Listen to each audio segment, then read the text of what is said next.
చంద్రబాబు దూకుడుగా ఉన్నారు. దూకుడు మీద నిర్ణయాలు తీసుకుంటున్నారు. ఒకవైపు పాలనను పరుగులు పెట్టిస్తూనే మరోవైపు అభివృద్ధిపై దృష్టి పెట్టారు. ఇంకోవైపు సంక్షేమ పథకాలు అమలు చేయాలని భావిస్తున్నారు. ఏకకాలంలో ఈ పనులన్నీ పూర్తి చేయాలన్న ఆలోచనతో చంద్రబాబు ఉన్నారు. మరోవైపు అమరావతి రాజధాని నిర్మాణ పనులను శరవేగంగా జరిపించాలన్న ప్రయత్నంలో ఉన్నారు. మరోవైపు పోలవరం ప్రాజెక్టు పురోగతిని మరింత ముందుకు తీసుకెళ్లాలని భావిస్తున్నారు. ఈ క్రమంలో డిప్యూటీ సీఎం పవన్తో పాటు మంత్రి నారా లోకేష్కు ఆయన కొన్ని రకాల బాధ్యతలు అప్పగించినట్లు సమాచారం. వీలైనంత వరకు రాజకీయ అంశాలకు సంబంధించి ఆ ఇద్దరు నేతలకు బాధ్యతలు ఇచ్చినట్లు ప్రచారం జరుగుతోంది. కూటమి ప్రభుత్వానికి హనీమూన్ ముగిసింది. ఇప్పటికే అధికారంలోకి వచ్చి దాదాపు ఏడాది కావస్తోంది. అందుకే ప్రజల ఆకాంక్షలకు తగ్గట్టు పాలనను అందించాలని చంద్రబాబు భావిస్తున్నట్లు సమాచారం. ముఖ్యంగా సంక్షేమ పథకాలను అమలు చేయటం ద్వారా ప్రజలకు మరింత చేరువ కావాలని భావిస్తున్నట్లు తెలుస్తోంది.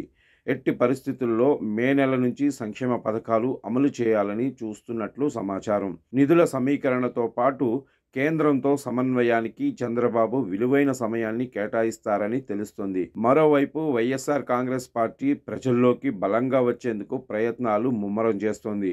రాజకీయంగా కూడా కూటమికి ఇబ్బందికర పరిస్థితులు తలెత్తే అవకాశం ఉంది.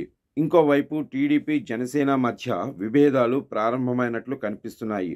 అటువంటి సమయంలో చంద్రబాబు పూర్తి స్థాయిలో రాజకీయ అంశాలపై దృష్టి పెట్టే పరిస్థితి లేదు. అందుకే జనసేన నుంచి పవన్, టీడీపీ నుంచి లోకేష్ రాజకీయ అంశాలకు సంబంధించి బాధ్యతలు తీసుకుంటారని తెలుస్తుంది. ఇప్పటికే పవన్ కళ్యాణ్ వైఎస్ఆర్ కాంగ్రెస్ పార్టీ విషయంలో ఒకటికి రెండుసార్లు పార్టీ శ్రేణులకు హెచ్చరికలు జారీ చేస్తున్నారు. తెలుగుదేశం పార్టీతో ఏమైనా ఇబ్బందులు ఉంటే పరిష్కరించుకుందామని, మరోసారి జగన్మోహన్ రెడ్డికి ఛాన్స్ ఇస్తే ఇబ్బందులు పడాల్సి ఉంటుందని కూడా పవన్ హెచ్చరించారు. అదే సమయంలో లోకేష్ సైతం టీడీపీ శ్రేణులను కట్టడి చేసే పనిలో ఉన్నట్లు తెలుస్తోంది. కూటమి మరో 15 ఏళ్ల పాటు కొనసాగాలని చంద్రబాబు బలంగా విశ్వసిస్తున్నారు. దానిని చెప్పే పరిస్థితి ఉండకూడదని లోకేష్ సైతం పార్టీ శ్రేణులను సర్దుబాటు చేస్తున్నారు. ఎన్నికలకు ఇంకా 4 సంవత్సరాల సమయం ఉంది. రెండు పార్టీల మధ్య చిచ్చు పెట్టేందుకు వైఎస్ఆర్ కాంగ్రెస్ పార్టీ ప్రయత్నించే అవకాశం ఉంది. అందుకే తెలుగుదేశం పార్టీ పరంగా ఆ పరిస్థితి రాకుండా ఉండేందుకు లోకేష్ తన వంతుగా ప్రయత్నాలు చేస్తున్నారు. ఎవరికి వారుగా తమ పార్టీలను బలోపేతం చేస్తూనే సమన్వయంతో ముందుకెళ్లాలని భావిస్తున్నారు. ఈ విషయంలో చంద్రబాబు ఆ ఇద్దరు నేతలకు బాధ్యతలు అప్పగించారు. మరి వారు ఎంతవరకు వర్కౌట్ చేస్తారో చూడాలి మరి.